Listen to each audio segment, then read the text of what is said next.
Hello student, आज हम आपको an elementary school classroom in a slum ये पोएम पढ़ाएंगे। स्टीफन स्प्लेंडर ने इसको लिखा है। तो ये एक इंग्लिश राइटर थे, यूरोपियन राइटर थे, और यह एक उपन्यासकार और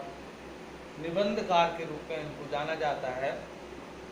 इन्होंने बर्लिन में अपनी शिक्षा ग्रहण की और पॉलिटिक्स में इन्होंने ऑक्सफोर्ड से ग्रेजुएशन प्राप्त करने के पश्चात अपने को राजनीति में समर्पित कर दिया और बाद में यह समाज के लिए और शांतिवाद के लिए काम करने लगे। और इस पोएम में जो स्टीफन स्पेंडर है वह उन बच्चों का जिक्र करते हैं जो कि हमारे समाज में जो बेसिक चीज़ें हैं, मूलभूत चीज़ें हैं, उनसे वंचित है। और उनके लिए जो सरकार ने मलिन बस्ती में जो झुग्गी झोपड़ियों हैं उनमें प्राथमिक जो विद्यालय खोले हैं उनमें उन बच्चों के दशा और दिशा के बारे में उसने इसमें जिक्र किया है। देखिए, far far from ghastly wave these children faces like rootless breed, the hair torn round their pallor, the tall girl with her weighed down head, the paper-seamed boy with red eyes, the stunted unlucky hair of twisted bean,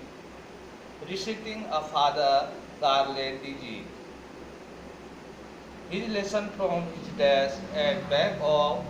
the dim class on one unnoted, sweet and young, his eyes live in a dream of squirrel game and in tea room other than this. तो कवि कहता है कि समुद्री हवाओं के झोंकों से दूर तो जो बच्चे हैं उस मलिन बस्ती के प्राथमिक विद्यालय में जो बच्चे हैं उनकी शक्ल जो है एक बिखरे हुए खरपतवार के समान है, यानी जड़ विहीन खरपतवार के समान है। उनके चेहरे पीले और मुरझाए हुए हैं और एक दुबली पतली लंबी लड़की और एक कागज के समान पतला लड़का वहाँ बैठा हुआ है। भूख से मारे उनकी आंखें कमजोर हैं, चूहे के समान उनकी आंखें दिखाई दे रही हैं और वह बालक अपने पिता की पैतृक जो बीमारी है यानी कि गांठदार बीमारी, उस बीमारी से ग्रसित है। और उस कक्षा में जहाँ की मंदिर प्रकाश है वहाँ पर वह अपनी डेस्क पर बैठे हैं और उसी में एक छोटा सा बच्चा, वह जिस पर कि किसी का ध्यान नहीं गया, वह उस अपनी क्लासरूम से बाहर एक पेड़ की कोठरी में जहाँ गिलहरी अपना खेल खेल रही है उसकी ओर उसका ध्यान है और अन्य बच्चों की अपेक्षा वह जो है उस खेल को देख रहा है। ऑन शोर cream wall donation Shakespeare's head cloudless at dawn, civilized room, riding on cities, bald flowery Tyrol Valley, open-handed man, awarding the world its God. And yet for these children, these windows not the map their world, where all their future painted with fog. तो कवि कहता है कि उस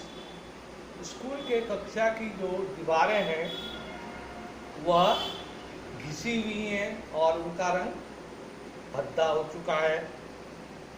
और उसकी दीवारों पर दानदाताओं की लिस्ट लगी है, शेक्सपियर का चित्र टंगा है और वहाँ पर जब आसमान साफ होता है तो उस शहर से उस स्कूल के गुंबद को देखा जा सकता है। और वहाँ जो टायरोल वैली है यानी कि साफ सुथरी जो टायरोल वैली है वहाँ पर उसकी फूलों की घाटी से जो है उसके उस स्कूल के बजने वाली घंटी को सुना जा सकता है। और वहाँ पर एक राजनीतिक नक्शा मानचित्र टंगा हुआ है और जो कि विश्व को दर्शा रहा है। पर इन बच्चों के लिए उस मानचित्र का कोई महत्व नहीं है, क्योंकि उनका जो अपना दायरा है, अपना जो मलिन बस्ती है, वही उनके लिए उनका संसार है, जहाँ पर उनका पूरा भविष्य जो है उस कोहरे में निवास करेगा। A narrow street filled in with a livid sky, far, far from river, caps and stars of world। और उनका जो संकरी गलियां हैं वह अंदर से उनके लिए उस धूसर आकाश के नीचे बंद कर दी गई हैं, जहाँ से कि नदियों को, अंतर्द्वीप को और तारों के संसार को देखना मुश्किल है। Surely Shakespeare is big, the map is bad example with ships and the suns and love tempting them still far for little lives that shyly turn in their cramped host from fog to endless night, or their slag-heaved children wear skin tipped through bones and the spectacle of steel with mended glass like bottle bits of stone, all their times and despairs are foggy slum, to hold their maps with slum as deep as moon। तो कवि कहता है कि Shakespeare का जो चित्र वहाँ पर टंगा है वह उनके लिए जो है महत्वहीन है। The map is that example, और जो मानचित्र टंगा है वह एक गंदा उदाहरण है। और उस पर दर्शाए गए जो पानी के जहाज हैं, सूरज हैं और प्रेम की जो भावना है वह उनके लिए जो है लालच बढ़ाती है और उनको चोरी के लिए उकसाती है, क्योंकि उनका तो वह जीवन जो है उस कूड़े के ढेर पर जो है उनका जीवन व्यतीत होना है, और जहाँ उस कोहरे में उनकी रात्रि अनंत है, जहाँ पर उनकी रात्रि कभी न समाप्त होने वाली है। वे बच्चे जो है इतने कमज़ोर हैं कि उनकी हड्डियां बाहर को झलकती हैं, उनके आँखों पर लोहे के फ्रेम का बना हुआ चश्मा है जिसके किसी से छिटक चुके हैं, और वे वैसे दिखाई दे रहे हैं जैसे कि एक पत्थर पर रखे हुए टूटे हुए कांच के टुकड़े। उनका जो समय है और जो इनका स्थान है वह उस मलिन बस्ती में, उस कोहरे पर निवास करता है। इसलिए उनके उस नक्शे को कवि कहता है कि बंद कर देना चाहिए, जो कि उनके लिए नरक के समान है। Unless governor, inspector, visitor,